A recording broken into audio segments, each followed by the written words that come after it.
Welcome in, Big Blue Nation, to another episode of the Cats Talk podcast. The fellas are all back after a week off. It wasn't a planned week off, but thanks to Spectrum and their Wi-Fi outages across the country and across Fort Thomas, Kentucky, to be specific, we did not have the opportunity to do a podcast last week. But all the guys are here. We are ready to go. And Jacob, everything that's been talked about in Lexington over the past 2 weeks is the revenue split and what the University of Kentucky is going to do. Lay it out from what Matt Norlander told us versus what we've heard from other people. Just give the fans a brief overview, and then we'll discuss it in a little bit more detail. Well, yeah, so I'm sure everybody's aware of the, revenue sharing that came into effect here at the start of this month. The number for all schools is $20.6 million. Kentucky, like most schools kind of across the board, is putting forth just about all of that besides, maybe a few percent towards football and basketball. That's kind of the decision every school is going to have to make is how do we split it. If you look around the country, it's kind of estimated about $2 million will go to your other sports, baseball, women's basketball, all that stuff. And then, yeah, to your point, some mixed reporting out there from, guys that are very well connected. So I think both football and basketball think they're getting quite a bit of money. It was reported that pretty much all the SEC schools agreed to a $15 million and a $3.5 million split. And the SEC was almost going to implement that as a rule, and Kentucky kind of stood up and was the loudest voice in that room and said, we're not doing that. We're not going to put ourselves at that disadvantage. And then now Matt Norlander is reporting that, he thinks Kentucky's going to split 9-9 opposed to all the other SEC schools. And then if you listen to like Matt Jones talk about, he's had people from the football staff say that that's not going to be the case, and the amount of money they're going to get is similar to what the rest of the SEC is seeing. So it'll be interesting to kind of see how it plays out. I know we're going to discuss quite a bit on what we would do if we were in Mitch Barnhart's shoes, but he's definitely got a tough decision to make. Yeah, I completely agree. It's a very tough decision. But I do agree with the stance on them not taking the SEC's deal and making that an annual tradition of 15 and 3.5. Because I like the ability to move it to certain years. 1 year, let's say, hey, just think about ways in which you do contracts. Hey, maybe I can front load the basketball team with all 2-year deals this year, and next year I can use a lot of that money towards a football program. So just from that perspective, I like the ability of, the flexibility it gives the university in which ways they can go and spend that money differently. But I will say if it is anywhere near close to the 9-9 split, I know I'll be in the minority here. And Jacob, I don't know if you'll agree with me, or Tyler, if you'll agree with me. If it's 9-9, you might as well just go ahead and cancel this football program, because there is not a world in which the University of Kentucky is going to be able to compete with Alabama, Georgia, Tennessee, Ole Miss at a $6 million deficit. There's just no way. I mean, we can barely compete as is now with the disadvantages we have. I'll let you guys go ahead and talk a little bit more on what you think about that, but that's one of my biggest takeaways, at least. Yeah, we'll really kind of get into it, but my initial reaction is I don't know if 9-9 is the number, but we got to give a lot more than the SEC, because here's the thing: in basketball, we're not competing against the SEC schools like Alabama, Auburn. I fully expect to kind of take a step back in their basketball programs, but we got to look at it from the perspective of what is Duke going to be spending on basketball. It's going to be a lot more than any other SEC school. What's UConn, Kansas, North Carolina potentially. Like every school in the Big East that doesn't have a football program, like we're going up head to head against those. And the goal in basketball is obviously to win national championships. So you got to not only be able to compete in your conference, you got to be one of the 5 best teams in the whole sport. And I think, I'm not jealous of Mitch with this decision, because it's very much a rock and a hard place situation. But, if I was in his shoes, I would be giving a lot more to basketball. I don't know what the exact number would be. I would probably lean. I don't know. Honestly, I would have to kind of see what those other schools, how much are they able to generate and pay of that $20 million towards their basketball program. But, 9-9 might sound a little far fetched, but I mean, I would probably be about. I think the basketball team's going to need about $7 million to compete nationally. Yeah, just an interesting time, I think, for college sports in general. This is since NIL really took place. Now we're getting the rev split here. I mean, yeah, I think this is the first time that college sport fans are really truly starting to see the business of what college sports is becoming. To your point, I mean, we're seeing like schools are making decisions based off what they're known for. In this case, Kentucky is really well known for their basketball program. And Cam, to your point, and you're talking about competing against schools like Duke. They're going to be allocating a lot of their resources toward basketball too. We are in the SEC, so if you want to have a competitive football program, you kind of have to make the decision: are we going to put a lot of money into that program? Or are we going to let it take a back seat? Are we going to, what are we doing here? It's really interesting. I do kind of agree with you, Cam. I think that this is really hurting the Kentucky program that already hurts in the SEC. So this is going to be tough if it is a split, more of a 50-50 split between the two. But I do think that Kentucky makes the right decision by prioritizing the basketball program as a whole, just because that is what they're known for. That is the Kentucky brand from an athletic standpoint. Yeah, and like to those points, like I agree that as opposed to the rest of the SEC, we do need to make sure that our basketball program gets more than every other team in the SEC. But the thing that you also got to remember is these teams that you're talking about, like their football programs are either non-existent or they really just don't have one. Like UConn has a football program, but I mean, the only person I ever think of to put on like is Byron Jones, who played for the Cowboys about a decade ago. And those are the guys that you're talking about competing with.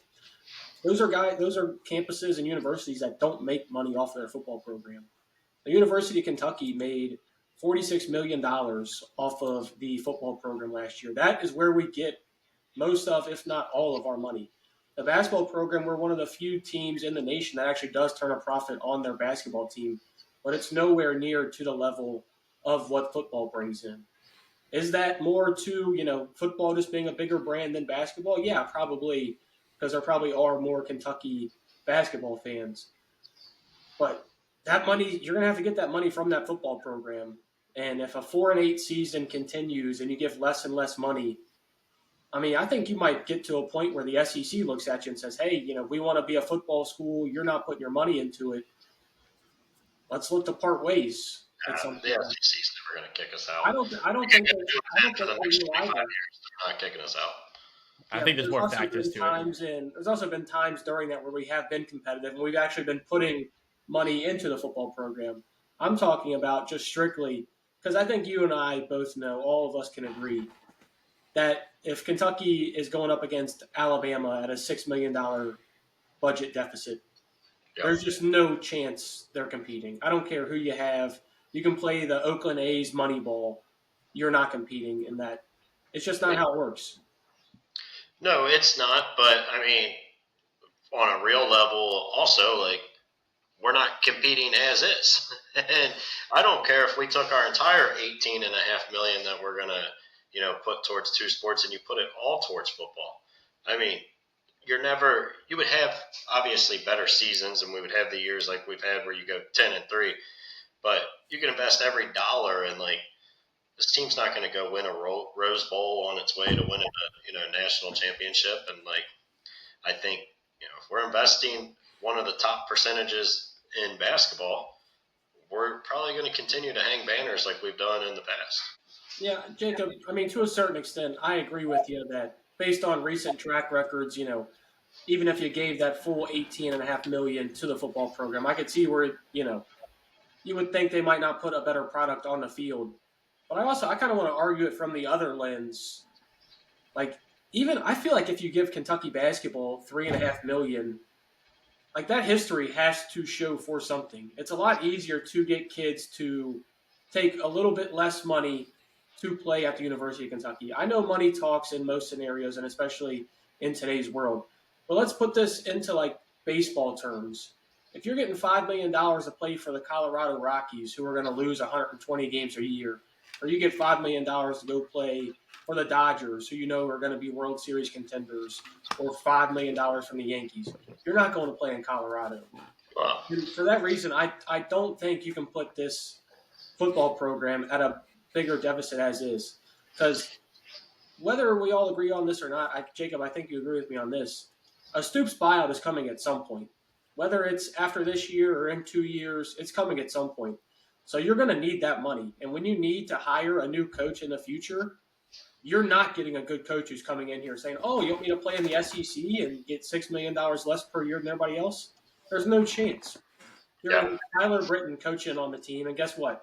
You'd be begging for that 4-8 season that we had, begging for it, because guess what? We're going to start going 0-12 and losing to Tennessee Tech and Toledo. Well, I'm gonna make 2 points because I do want to touch on that Stoops buyout point. Number one, I think your tradition carries you so far, but the example you gave was two schools paying equal money. If we're at $3.5 million and Duke spending 9-10 million and UConn spending 12 million and St. John's up there with their mob money spending another 12 million, like tradition, it's not going to carry you that far. Look at professional sports. It's kind of the only thing we have to compare it to, but again, if the Yankees are going to offer me $1 million, but the Rockies are going to offer me $4 million, that's a completely different scenario. And I think we're seeing that already, like in the NIL era.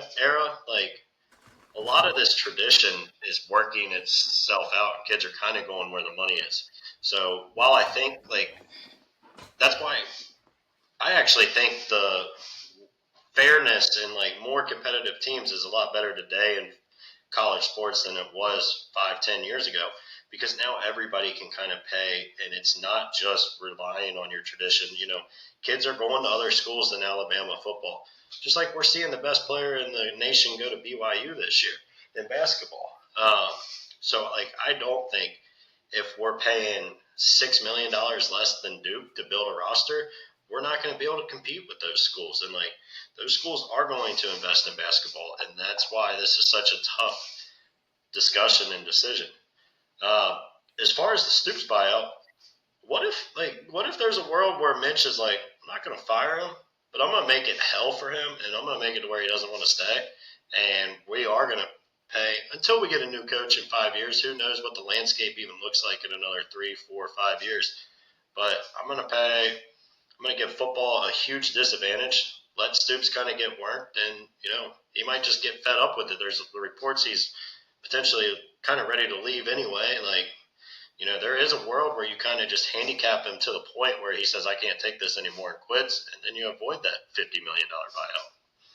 Yeah, but also playing like devil's advocate there, what coach that you're going to want to come in and take over that football program is going to look at what you just did for what most people look at as the best coach in your team's history, looks at how you treated him and is like, yeah, I want to go sign up to play and go to work with those guys. I think if you had the money and you tell whatever ex-coach, hey, you're going to be having the same as any other SEC school, I think they would come and play. The other aspect of this, and to my point of let's see what it looks like in 2-3 years. Right now they're saying you're going to get in trouble if your donors and boosters continue to go above that 20.6 million. But let's see how the NCAA enforces it, right? The NCAA said pay to play was never going to be a thing in the NIL era. Tennessee, Florida State, all these schools just kind of came out and said, F you, we're going to do it, figure something out. The NCAA never did anything to those schools. So who knows? There's a world where we can give our quote unquote rev sharing money to football, and the boosters, kind of like they did this year, are going to build the most expensive basketball roster out there. So that's also a world. So I think that's kind of the big thing of let's wait and see how this plays out. But for the next 2 years, I think we got to kind of keep ourselves in a position to keep basketball top.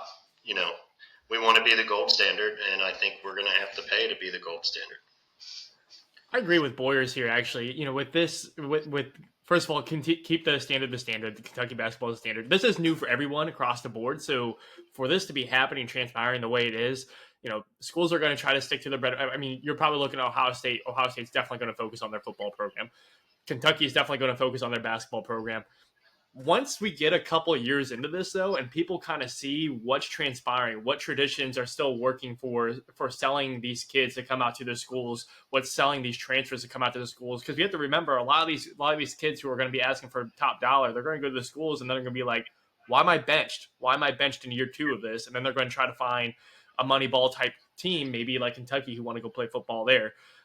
It's going to be weird, but you're going to see. I think we're going to start seeing trends over the next couple of years. I think teams will adjust. And then talking about the Mark Stoops things, okay, cool. So maybe they're backdooring him just a little bit. Mark Stoops retires. They're looking for a new coach. I know I'm not saying this is going to happen, but like, what if Urban Meyer came knocking on the door saying, "Hey, I want to coach at Kentucky football"? You think that the athletic director is going to sit there and say, "Yeah, we're just going to offer you maybe 50% of what we're going to, dish out between you and basketball"? No, I think they're going to negotiate that a little bit. They're going to give some more resources to Kentucky football so they can go win with Urban Meyer. Again, I'm not saying Urban Meyer is coming, but if that kind of caliber coach comes in, I think they're going to allocate new resources that way.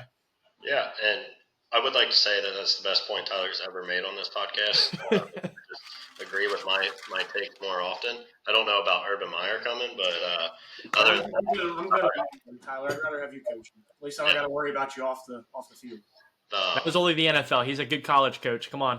But, yeah, the funny thing is, like, I actually think it's going to be kind of more interesting to watch the SEC around basketball. It'll be interesting. Well, high-level coaches like Todd Golden and Nate Oates and Bruce Pearl stay at places where like football is going to kind of be have everything front and center, or are they going to look to jump to a Big East or so on and so forth? Like, I mean, Florida, hell, before even NIL, like, that was the big reason Billy Donovan was fed up with it and left. He won back-to-back national titles, and like they wouldn't even sell out their games besides when Kentucky came into play. So it'll be kind of interesting to see, like, do those coaches kind of start to look to make the jump to the Big East or an ACC school where they can go and get a lot more of the money. Yeah, and I'm kind of just also, I don't know if you guys are looking at it necessarily from this perspective, just from a business perspective. Like, if I even if you said you give that full $18 million to the football program, they turned a $46 million profit last year. Yeah, it's tough. Just from a business perspective, like the SEC, that's where you make your money. Like, even, I think we were, one of 2 SEC programs last year to turn a profit with their basketball team. And it wasn't a wide margin. Not like we made a ton of money on this basketball program. So, I mean, you might get to a point where you're actually losing money at University of Kentucky for their basketball program. And while, at the end of the day, like, all we want to do is hang banners and do this, the university still wants to make their money. Like, that's what they're all out to do. That's their number one goal. And I don't see a world in which, granted, I know you're not advocating for this either, but there's no chance in which this can be 50-50. I understand even maybe giving them a little bit more to try and compete with what UConn's giving them, UNC, Duke, Kansas, those guys. I get trying to stay competitive with them. But like you mentioned also, is the rest of the SEC going to put in with that? I don't think the rest of the SEC is going to put up with Kansas and Duke. Well, guess what? That's where 28 of our games come during the regular season and during the SEC tournament. Guess what? At that point, you and I both know not always does the best team in the NCAA tournament win at all. You just have to get into the dance and find your way there. Now, granted, there's different circumstances that you're going to have a 2015 Kentucky team that just happens to lose to a Wisconsin team that they should have never lost to. But there's no world in which I think it can be anywhere near close to 50-50 or even 12-6. I don't even think that's possible. I get you want to stay competitive with Kansas and all them, but they don't make that much money on their football program. They don't get the SEC media rights deals that Kentucky does. You can't abandon this football program. I know right now it's easy because you're coming off of the Mark Pope high. You're coming off of the great season. We're finally back in the Sweet 16, and you're looking at Stoops, and you're like, man, 4-8, 6-6 the year before, 7-5 the year before that. Things are trending down that way, and they're trending up the other way. It's a lot easier to put money in stuff like that. But like Shy Pete said, some of those times those lost causes are the only things that are worth fighting for. And when the money's there to back it up, I think that's really what it is. I think you really have to put money into this Kentucky football program. I'm not saying put in more than Alabama or them, but I think you have to stay on par with them at least because Alabama football is going to have more donors than University of Kentucky is, like you mentioned earlier. Yeah, I mean, I just disagree, and I think to your point, yeah, the best team doesn't win it every year, but 99% of the times, one of the five best teams wins it every single year. And I think if you want to consistently be one of those best fives, I mean, look at a school take Marquette, for example, a school that doesn't have a football program that can maybe throw 10 to 12 million into basketball with a pretty good head coach in Shaka Smart. Like, they could rise to a power. Like, there's a lot of teams that are sitting there that have the path to really kind of take off on this thing. We're seeing it with St. John's. They're investing heavy. UConn's obviously going to continue to pay. And then your Dukes, Kansas, North Carolinas. But to your point, Cam, of they don't have, the football program, I think that even puts Kentucky at a bigger advantage. We're getting the SEC TV deals. We're getting all the SEC money, whether we're competitive in football or not. Now, I totally understand, if nobody comes to your games, this team's not going to turn a profit, or this university is not going to turn a profit. And I think that's what makes Mitch's job so hard. But I think he's almost going to have to balance, hey, I just need to stay relatively competitive in football and be a team that's going to win, between 5 and 7 games every single year, have enough excitement. And part of what's killing them is they've, if you've asked people that have been around the football program forever, they've kind of ruined the fan experience of it all. So maybe you got to find a way to get back to that, increase the tailgates, get these people that kind of left the program coming back that were there when we were 2-10. But if you can just stay competitive enough, and I know as fans, we don't want to go watch our, a mediocre football team forever. But I just think that's kind of what it's going to have to be. We'll have an occasional year where maybe we get lucky and go win 8-9 games. But I just think the path for this team and this university is going to be have a subpar football team that is good enough just to keep sales in, win a couple of times, go to a couple bowl games, get that money, and then hopefully, and if you're not a top 5 basketball team, none of this matters, and this whole point is minute. But I think that's what the drawing board should be. We're going to try to be a top 5 basketball team every single year. Football, we're going to try to continue to bring in a profit, put people in the seats, and just not be bad enough to where people aren't showing up. Well, I've got 2 things real quick on that, and I'll throw it over to you, Tyler. Just in general, I think we can all agree, $9 million in the SEC for a football program is not getting you 5 wins at all.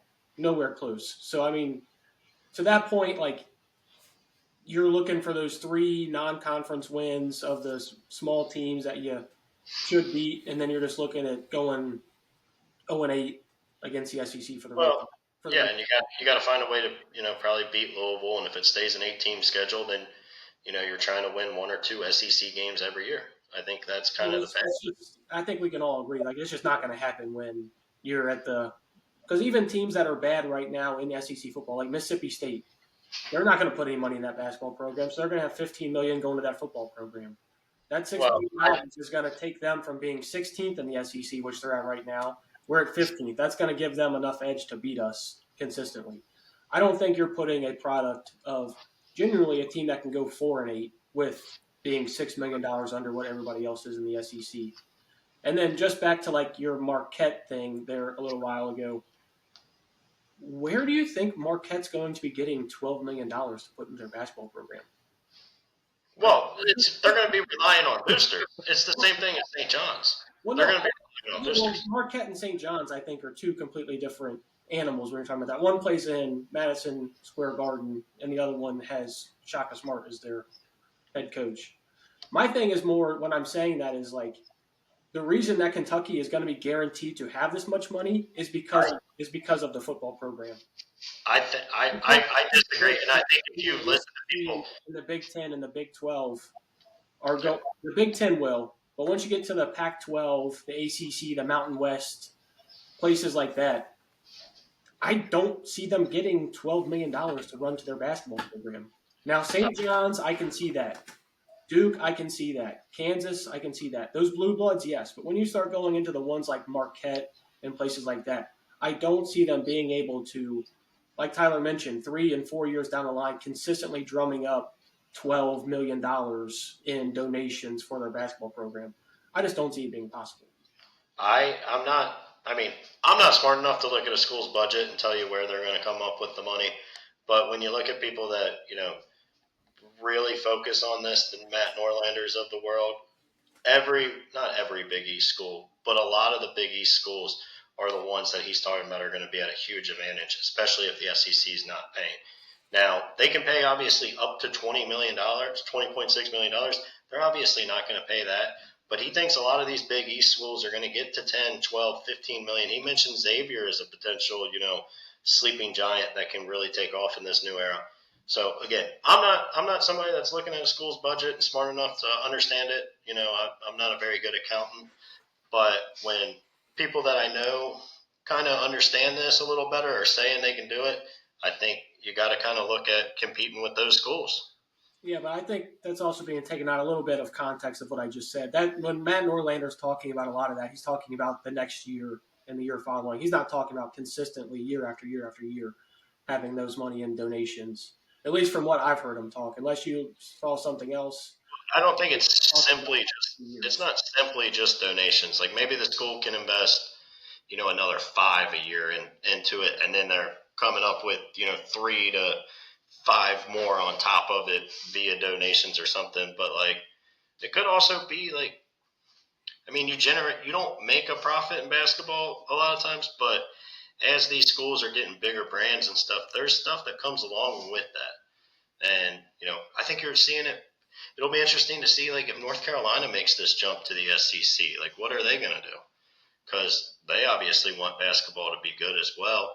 I mean, even now in the ACC, they got Bill Belichick. Like, it'd be interesting to see. Are they going to put Bill Belichick at a huge disadvantage compared to, teams that are going to be in the playoffs versus Clemson?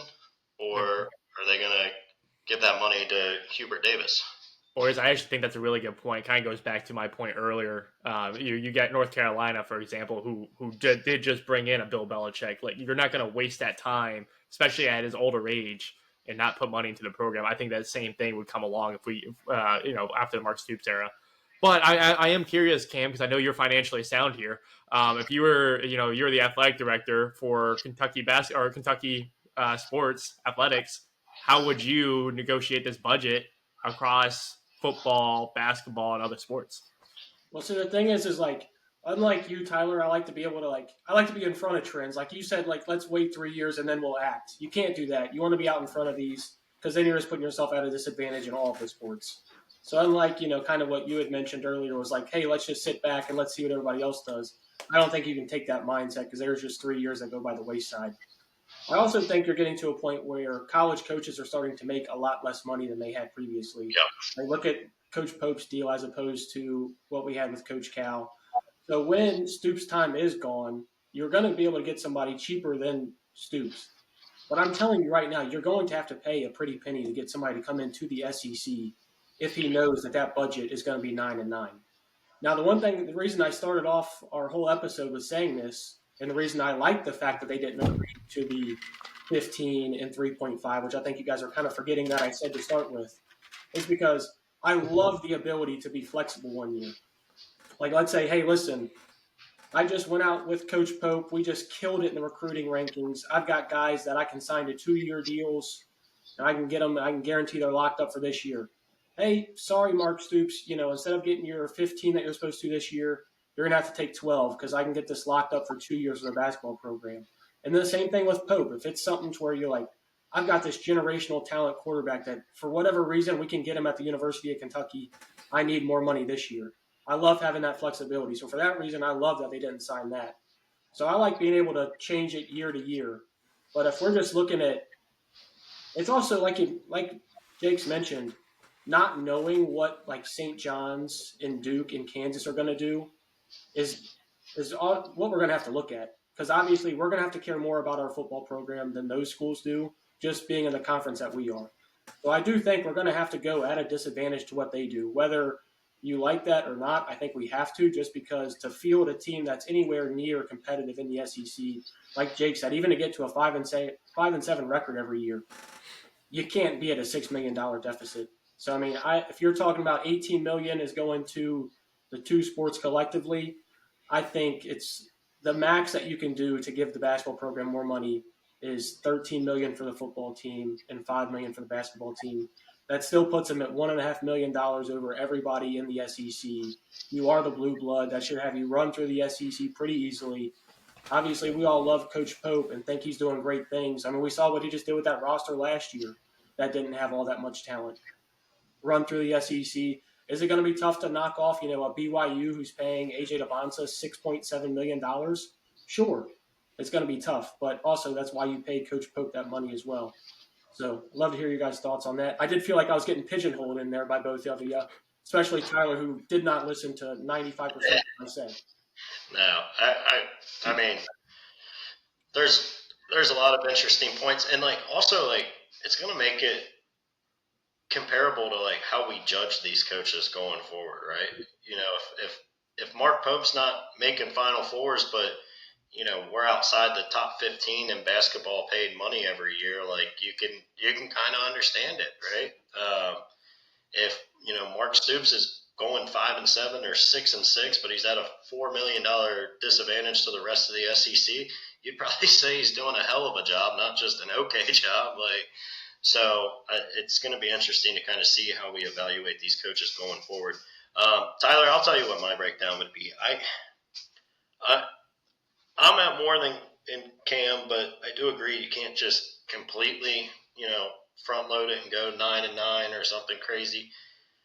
I think I'm between 5.5 and like 6 million to the basketball team, and I know that's going to put you at a huge disadvantage in football, but I'm hoping that number would be competitive enough to get you, a solid basketball roster every single year and a roster that Pope can do something with. I think if you just look at this year, I mean, it's rumored like Kentucky spent between like 15 and 17 million on basketball this year. Now, in part, a lot of that is if you listen to Matt Norlander, he thinks Mark Pope was extremely smart, and he didn't say that for sure he did this, but he believes probably that 9 million that we're seeing this year is because they took the 4.5 for this year and added it in. Well, for next year, they'll pay 9 total, but 4.5 of that's going to be this year's money. Because we signed everybody before July 1st when these rules went into place. We loaded those guys up with quote-unquote NIL donations versus, the rev share. So if you have this year's plus next year's, the next year, yeah, basketball can spend $9 million again, and then from there you figure it out down the line. Let me ask another question to the group here, because I'm curious, just listen to both of you talk and the debates that we're having here in this conversation alone. Do we see athletic directors being looked at like NFL GMs now in a way where they're going to have to make financial decisions like, hey, how much money do I swing this way versus that way? And based off how a program grows or regresses, maybe one program's doing okay and they're doing maybe, for example, Kentucky decides to allocate a little more resources in the basketball, which is fun. That's exactly what Kentucky is known for. So obviously they're going to have an elite program, but if that significantly hinders what the football program does the athletic director now get terminated out of the university? I don't think we look at them like an NFL GM because obviously there's multiple sports and you're investing in different ways, right? Like Jerry Jones only has to worry about the Dallas Cowboys and football. He doesn't have to worry about how much do I spend on the Cowboys and then also go pay Mavericks players. So I think we're going to look at them in a whole different light. To your point, though, Tyler, I think we're going to look at athletic directors based on kind of the school they're at, right? Like, if Alabama is winning national titles in football, but their basketball team is not very good and making NITs and every once in a while making the tournament, nobody in Alabama is going to be calling for that athletic director's job. I think it would be similar here if, to Cam's point, if we're winning 2 football games every year, yeah, somebody might look at the AD to, move. But if we're a below average football team winning 4 or 5 games, but, we're going on a generational run in basketball and going to multiple Final Fours and getting a title in there, like fans are going to look at that a lot different. And I just think, especially in this era, the fan perception is going to have to change. There's not going to be many schools that are going to be very good at football and basketball anymore, right? The days of Florida winning national titles in football and then basketball, they're just gone. I think it was never going to happen here in Kentucky because we don't produce the players for football. But at any school, I don't foresee it happening. Yeah, I think even more. I think you almost have to look at it as almost like a mayor of a city with like two professional sports teams who both need upgrades to their stadium rather than like looking at it as like an NFL GM. I mean, it's literally just you have to pick one or the other, and that's why I'm trying to come and talk to you guys just from like a business side. Like I get Kentucky basketball is the blue blood. It is 8 national championships, the amount of guys in the NBA. That's what we're known for. I get it, but at the end of the day, the money comes in from the football program. So if you just pick up all the sticks out of the tent and just move on and leave town, you're not going to be making as much money as you had. Like this was one of the worst years I think they had just revenue wise, based off the 4-8 season, the concessions, how bad this season went. If you come back this year with what we're all expecting, I think Tyler had the most optimistic take. And what'd you say, like 6-6 or 5-7 for this year? If you follow this year up, do that, and then another year after that by not giving this football program money, they're going to start digging into the University of Kentucky's pockets. And I think that's something that could get. Now, granted, I don't think Barnhart's going to be fired just because he is the longest tenured AD. He might be in the country now. I know he is still in the SEC. But, I mean, there's just no way in which you're going to be able to do that. The University of Kentucky is not interested in losing money like that. And for that reason, I think I even Jake mentioned like the 5.5 to the basketball program. I can see that. At least you're putting out a team who you think can win 4 games and then maybe steals 1 or 2 games, and you're somewhat competitive. But just as a Kentucky football fan, I mean that kills me to say like, hey man, let's win 4 games and hope we can steal some every year, and that's going to be our pinnacle. Yeah. Well, and I think a couple things real quick before we move off this topic. I do think Barnhart, you mentioned wanting to be a couple steps ahead and think about the future as well, Cam. I think Barnhart's kind of doing a good job of getting out in front of this with like privatizing the athletics department. Yep. Like that was a huge step, like that not a lot of teams have or schools have done. And we'll see how well it works out. Who knows? Maybe we look back in 10 years and it's the worst thing that's ever happened here. But I think they're getting out in front of that of like, hey, the budget, we may lose a little bit on football. We got to figure out ways to like generate money outside of this. And, I think that was something that's, I think it's going to be a huge success. We'll see kind of how it turns out, but just kind of that bigger picture thinking, and we'll go from there. Yeah, I mean there is no right answer to any of this, which is the crazy part. Like there is. So I'm saying Kentucky's in the weirdest spot. I honestly, for me, I think in the nation, because you have a blue blood basketball program that you want to be a top 5 team every single year, but you are also in the best football conference, and that's where you get all of your money. So I mean, you really can't play in both fields, but you have to try and find a way to do, because you get your money from your football program, and your fan base loves and has that loyalty to the basketball program.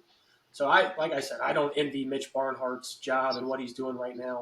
Granted, if somebody wants to pay me to be the athletic director at the University of Kentucky, I'll piss some people off and make some decisions. You might not like them, and it might not be. We might go bankrupt in a couple of years, but guess what? I'll do it. Yeah, I know. Obviously, not every. There are the, UK football first fans out there, but they're definitely, in the minority. Like this state. It's nice when football's good. We all love it. Like basketball's got to be good.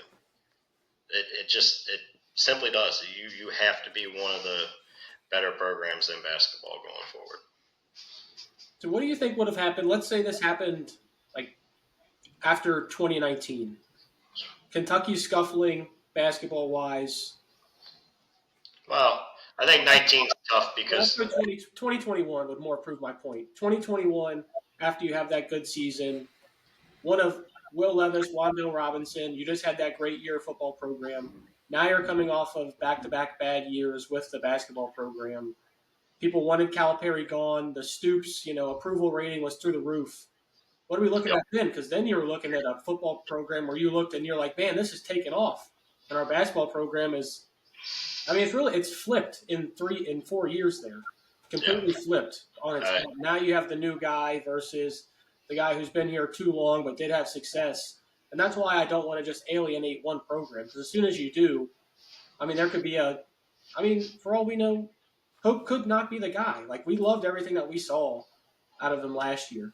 But what if it doesn't work? And I think he's the guy too, and I fully agree to that. But what if he isn't? And then now you're giving $9 million to a basketball team who's just not getting it done. Yeah. I think there has to be give and take a little bit, and that's why I like the flexibility of potentially being able to rock a bunch of 2-year deals together, and just kind of say, hey, listen, this year football program it's $15 million for you. Next year you're only getting 12. Yep. Well, and obviously, right, we're not carving any of this into stone and saying whatever Mitch Barnhart decides, here in the next few weeks or whatever is going to be what it's going to be, for eternity. Obviously, to your point, the flexibility, but also if you have a coach that's simply not getting it done, that's another tool. To your point about the Cal thing, I'm so glad this isn't happening with Cal because, I don't know what we would do.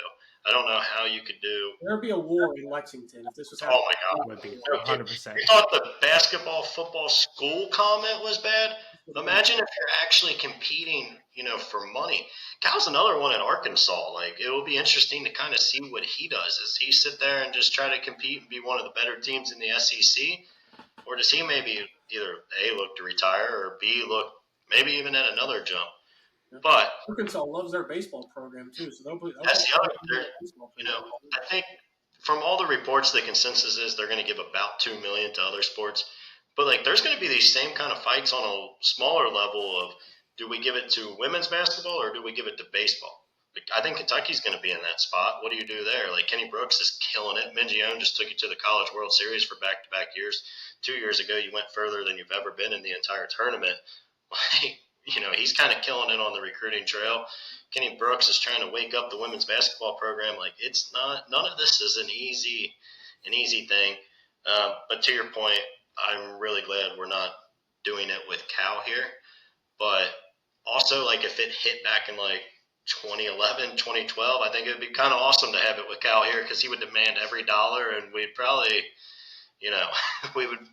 we would have the number one overall team every single year, and I know we did, and we only won one title, whatever. But yeah, let's say I don't know if much would have changed. We had all of that and still only had one.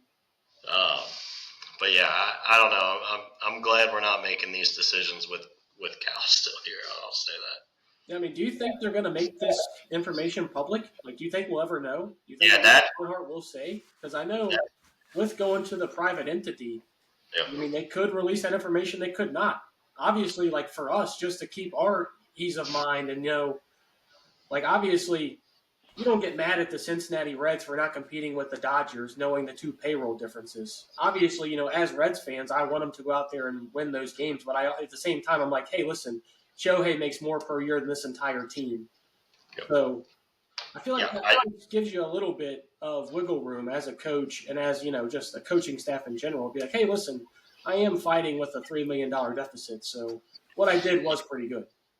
Is it tomorrow or next week that Mitch is going to speak to the press? I'm pretty sure it's tomorrow. Tomorrow, because a lot of the other coaches talk as well tomorrow. I would imagine he's going to be asked. I guess technically they don't have to, but there is kind of I don't know. There could be some legal things where even being private, you still might have to release the info. Mm-hmm. Regardless, they should. You 100% should. One, so the fans kind of know where we're at. To the point that we made earlier. If Mark Pope's given, $5 million more than the rest of the SEC and we're coming in fourth in the SEC in basketball, we should know and we should be able to say that.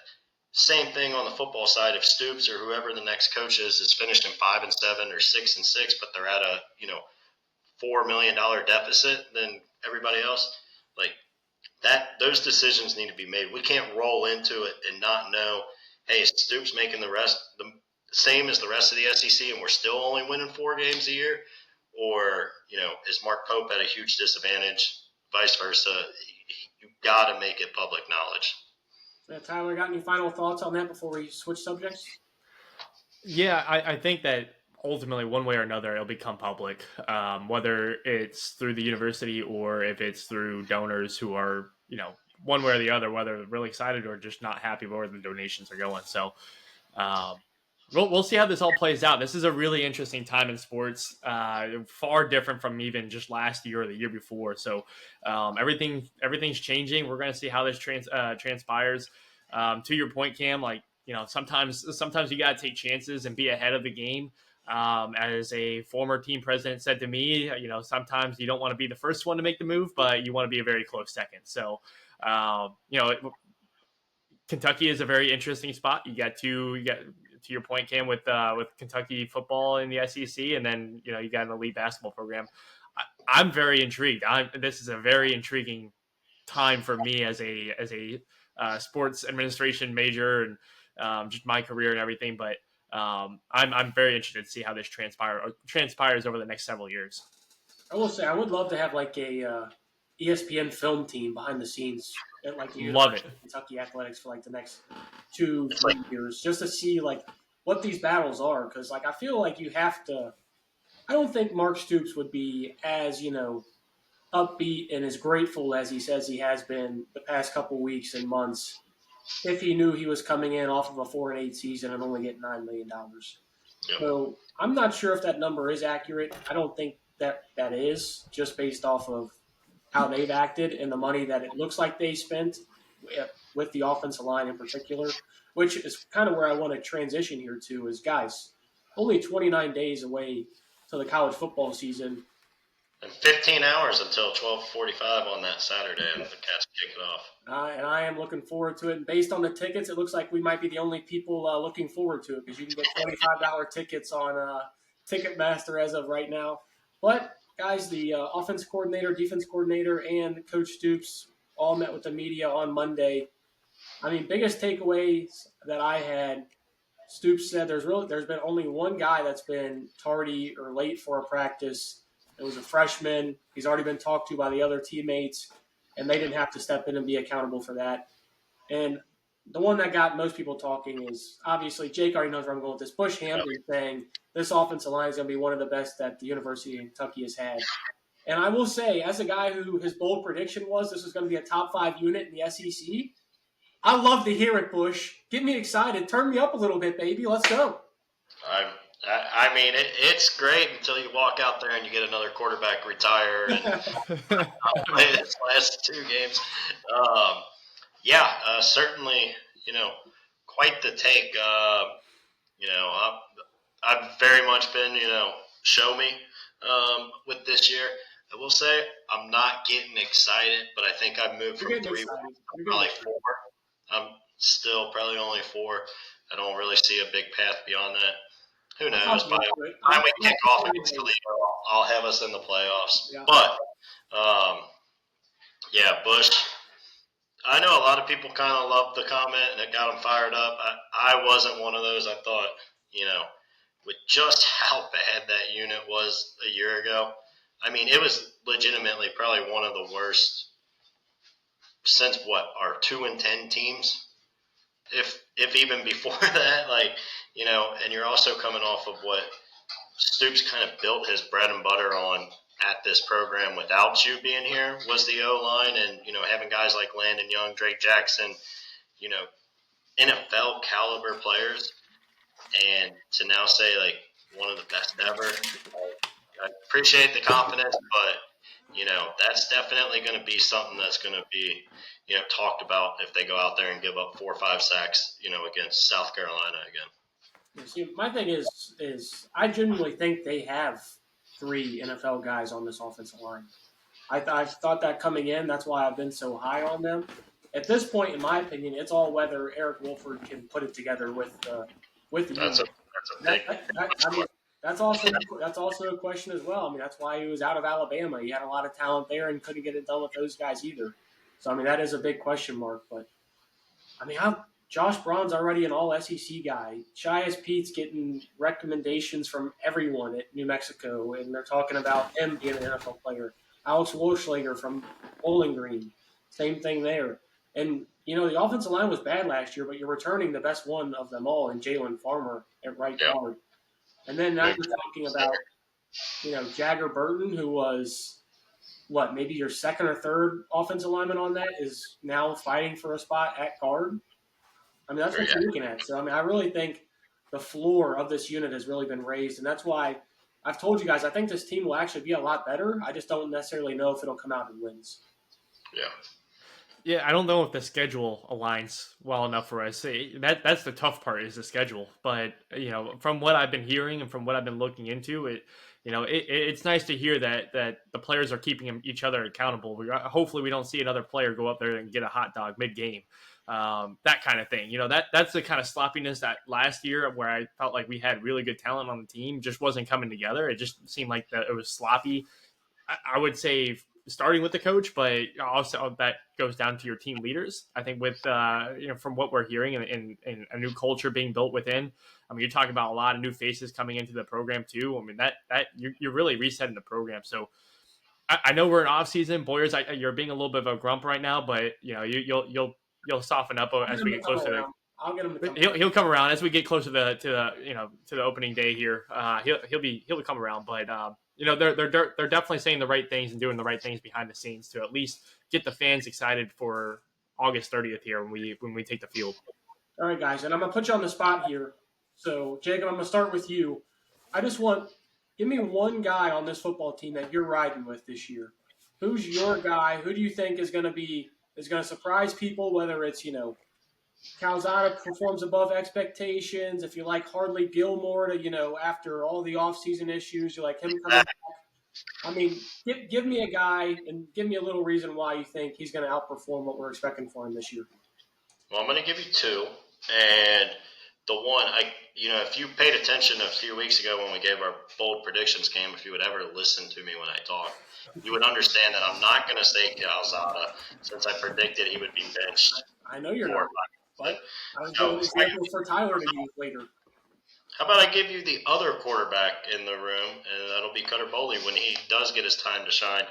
I think, we saw, obviously the Louisville game wasn't great, but we know how bad that O-line last year was. I could see a world where Cutter Boley is a very solid SEC quarterback, and I think he'll get his opportunity at some point this season. So I'll take Cutter Boley. And then another, I don't know how much of a surprise it is. He's coming in either second or third running back. Wilcox, I think this year he's going to learn to keep his shoes taped on and tied up. And, a lot of explosive plays last year. Again, a better O-line to kind of run behind. If he can just make sure those shoes aren't flying off every 10 yards, I think he could have a pretty big season there. All right, I got one on the defense side of the ball that I want to shout out specifically. Because, Jake, can you remember the last time it feels like the University of Kentucky didn't have a corner drafted in the first 3 rounds of the draft? There's always one. There's always a guy who shines. Andrew Phillips, Max Hairston, Lonnie Johnson, Mike Edwards. There's always somebody that shines during this time. I think it's J.Q. Hardaway's time. Played really well last year. Just another year to develop under the system with Brad White. And I think they're going to lean on the secondary a lot. You got the front sevens, basically a bunch of new guys. I think they're going to lean on the secondary a lot. I think J.Q. Hardaway is going to be really good this year. And I think he's going to have a chance to get himself drafted in the first 2 days of the draft. And then offensive side of the ball, I love Harley Gilmore. I can't quit it. I know the guy might be a mental head case. He got arrested and then kicked off a team at Nebraska after we kind of told him to leave and then we allowed him to come back. So I don't know what's going on off the field. He's learned. It was a wake-up call. It seems like he's learned. The guy was 17 years old last year. Now he's 18, a full year in college, getting that under his belt. And you saw what he was when he was on the field. He was able, as a 17-year-old freshman, to produce. I think he can be really good for this team. Now, granted, there's a logjam of receivers and older receivers with this team. J.J. Hester, Troy Stellato, Kendrick Law, Jamari Macklin. There's a lot of guys that he's got to bypass, Fred Ferrier as well. But I think he's got the biggest upside of that entire receiving core. I think if he keeps it keeps it between the ears, and he can keep everything going right there, I think he's going to have a great season. Tyler, wrap us up here with some guys that you think are going to do well for the season. We've bypassed you about 5 minutes here, so you could look up the roster real quick and pick one out. I'm only going to go with the one guy here. Look, I think it kind of goes hand in hand with the complementary unit around him. It's going to be Zach Calzada. I was giving it some thought. I think he's going to hold the job all year. I don't think it's going to go to Cutter this year. I think just based on what we were talking about with the improvements of the O line, Cam. To your point, I think this O line is going to be significantly improved. To be honest, I just don't think it get worse. So any kind of improvement, some new energy coming in, new culture coming in, I think that's going to help improve it. This guy's going. All he has to do is just be steady. Nothing against Brock. I think Brock was put in a very bad spot last year, so I'm not going to try to pin this on Brock at all. I think Zach's in a little bit of a better position here where he can come in as long as he's not turning the ball over, as long as he's getting the ball out quickly and not making dumb decisions. I think he's just an upgrade to the position. I think we can keep a run game. We can play good Kentucky defense. I think that'll be a huge improvement. So my pick's going to be Zach and just see what he can do on the field. And I think he stays the starter all year just because of it. Yeah, I'm going to be honest with you, Jake.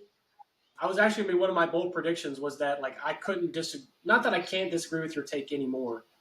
I don't see Cutter playing in more than 2 games this year, and that's just because of the only reason I'll leave it at that number is strictly because of injuries, and you know how Kentucky quarterbacks are.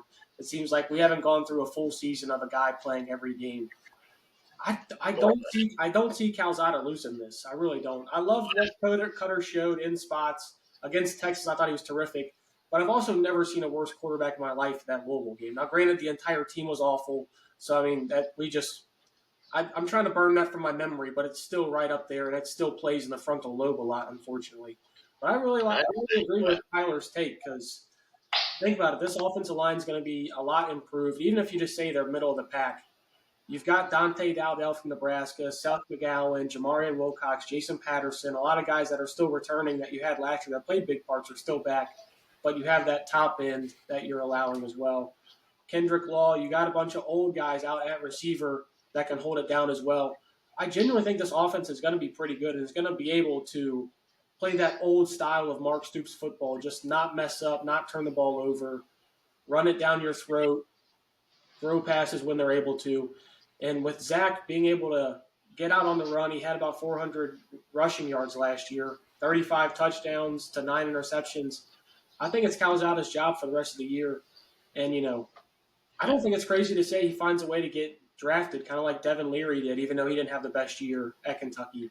I think Calzada is a pretty good. He is 35, so that does hinder that. I know we got drafted at 28 in the first round, so. Again, my point when I made the prediction that Calzada gets benched, it wasn't necessarily just because I thought he would be bad. It was more of a, indictment on the team as a whole. I mean, if you look at that schedule, there's a very real chance, you start 2-4 and you could come off back-to-back blowout losses to Georgia and Texas, and you got Tennessee rolling in here. At that point, what do you do to try to create some excitement? You make a QB change. That happens. Now, I know we're long, so I'm going to make one point really quick, all right? I've heard a lot of fans talk about this team's going to be better, but the schedule doesn't line up. I would argue from an SEC perspective, this is about as good of a schedule as you could have, outside of maybe playing Arkansas. I mean, just and Mississippi State. Mississippi State's god awful as well. Right. All right. So, but you're not going to play them both, right? So, let's just be real about it for a second. Ole Miss is significantly down to where they were last year. You get them at home. You get a down Tennessee team at home. Florida, DJ Lagway there's a lot of speculation around injuries in there. Obviously, you're not going to beat Texas. You're not going to beat Georgia. I think those are ones you chalk up. I mean, you go to Auburn, who's not great. You go to Vandy. You have to go to South Carolina. If this team is good, there's wins there to be had. There's a path to 6-7 wins with a good team. So when I'm saying they're going to be bad and only win 4 games, it's because I think the team's going to be bad. I'm not going to hear a lot of, this is a really good team, but we just play a really tough schedule. Yeah, I mean, To a certain extent, I agree with you. I also I'm starting to. I don't think Tennessee's going to be very good. I think that's becoming a lot. Right? I think that, I think that's becoming a lot more of a winnable game. If DJ Lagway is injured, that all of a sudden that becomes a lot more of a winnable game. So you start looking at the schedule, and when you just look at it, and you're like, oh man, all these huge. So you're getting the 6. You're getting the 7. I mean, it also depends on a lot is going to depend on how that first Ole Miss game goes because Ole Miss, you can say they're taking a step down and all of that, which they're losing a lot of talent. Obviously, they lost Walter Nolan, Jackson Dart, and Trey Harris as well. I mean, they're losing a lot, but Yep. Ole Miss also brings in a lot year after year, and they have a great coach as well. So I think Ole Miss will still be good, and I mean, it's going to be a big test. I think you'll learn a lot that game. Obviously, I don't want to put too much into that week because we put a lot into the Ole Miss game last year, and Sure. we won that game. So, but I think there are wins to be had. I might start. Let's put it this way. Right now, I think the over/under on the win total is 4.5. I was just about to ask you. I was literally about to say July 31st. Cam, give me which way you bet. Listen, I told you this back You log into FanDuel, you log into DraftKings. What we betting? I told you this back in like the start of June that earlier in the preseason I'm going to be like, that's right around where I won't bet it. And as soon as we get closer to the season, I'm going to talk myself into it. And here we are, 29 days away. I've talked myself into it. Now, granted, am I going to the bank? Am I taking out the 401k to put it on the over? No. But I might be willing to put a pretty penny on this over because I think this team is going to find ways to win like the old Mark Stoops teams did. They're not going to be pretty. Trust me, guys. These wins are not going to be pretty, and you're not going to like the way they look. But guess what? I take any wins. If it has a win, if it has a W in the column, that's all I care about. Absolutely, a win's a win. Yeah, I think just looking at the schedule, coming down to that, boys, it's you're looking if we can get the wins that we're supposed to get. We're looking at Toledo, we're looking at Eastern Michigan, we're looking at a couple others. If we can get those wins, I mean that gets us our 4 right there, our 3 to 4 right there, and then we steal 1 or 2 from the SEC. That's where we're gonna be like, okay, cool, this team actually achieved what we thought they could achieve this year, based off the totality of the circumstances of the team. Do I see them going to the playoffs? No. Do I see them having the capabilities of making a bowl game? Yes, absolutely. It's going to be a grind for them. They're going to have to work hard for it, but I absolutely see that. And assuming that the improvements are being made and the culture change is going to help the team be less distracted of the things that are, less important, I think there is an opportunity. I do believe that there's an opportunity to win over 4.5 games. If we're going to use that as a standard, I think there's an opportunity to go 5 wins, 6 wins. I think my bold prediction was 8 wins. I think I went a little aggressive with that, but I mean that is a possibility if we can overachieve. I mean, if this team, again, I don't think they're good, but I mean, if they're good, there's 7 wins out there, and like that's why I think when you look at the line of 4.5, I think it more so speaks to this team versus kind of the narrative that we hear a lot of. Oh, that schedule's brutal. They play in the FCC, this and that. Like again. I think South Carolina is going to be really good, so like that's a tough one. But there's a lot of quote unquote winnable games out there now. Yeah, they're also probably going to be an underdog in 8 games this year, so we'll see. And really, the way I look at it, and we'll kind of leave it off of this here. The way I look at the schedule more than anything is just like which ones can you tell me are guaranteed losses? Is the way I kind of want to look at this team because we need to see them play first. There's so many new guys. They brought in 50 new guys. So I want to look at the schedule in a way of which one you think are guaranteed losses. I think there's 2. I mean, I might even give you 3 just with South Carolina, but South Carolina also has a ton of turnover. They lost a lot of guys to the NFL draft. Now, granted, they're bringing back Lenore Sellers for another year, but they lost a lot too. So, I mean, you're looking at 2 to 3 guaranteed losses. Outside of that, I mean, you're looking at teams like Auburn, Florida, and Vandy, which, in my opinion, all of those teams could either be, especially Auburn and Florida, could really do a lot better than you expect, or they could be a lot worse. I think there's big volatility with both of those teams. I don't think Vandy will be as good as they were last year. I don't see that happening again. I agree. So I look at it more as just like there's 3 guaranteed losses. How about you just find a way to go 7-2, 6-3 in those other ones, and you're looking at a pretty solid season. Yep. No, I agree, and that was the whole point I was trying to make. And I'm so out on Hugh Freeze at Auburn. I know I'm not the only one. It's a pretty popular take, but yeah, I mean, there's wins out there if you're good. So that's all. I just want to make that point real quick. I know we kind of took a quick little wrap up here into another 10+ minutes of it, but yeah, I can't listen to the narrative of this team's going to be good, but the schedule is going to be harder because this schedule I think is much easier than it was a year ago. Yeah, definitely agree with you there. All right, Big Blue Nation, that's going to wrap up this episode of the Cats Talk podcast. I will be down in Lexington for Fan Day and Media Day on Saturday, getting you guys some content for the TikTok. I'll send it over to Jacob to put it on X and Instagram and all of that. So make sure to follow us there on Spotify and YouTube as well. Football season, guys, only 29 days away. We're going to start covering this team a little bit more in detail here coming soon next Thursday. Look for a Kentucky preview series. I know, Jacob, you saw the look on his face right there when I said it. I said the preview series. He started wiping the face. He's not thrilled about it, but guess what? We're going to start talking ourselves into it. I'll have Jacob betting on FanDuel here soon, that over. With that being said, guys, thanks for tuning in. Go Big Blue. Go Big Blue. Go Big.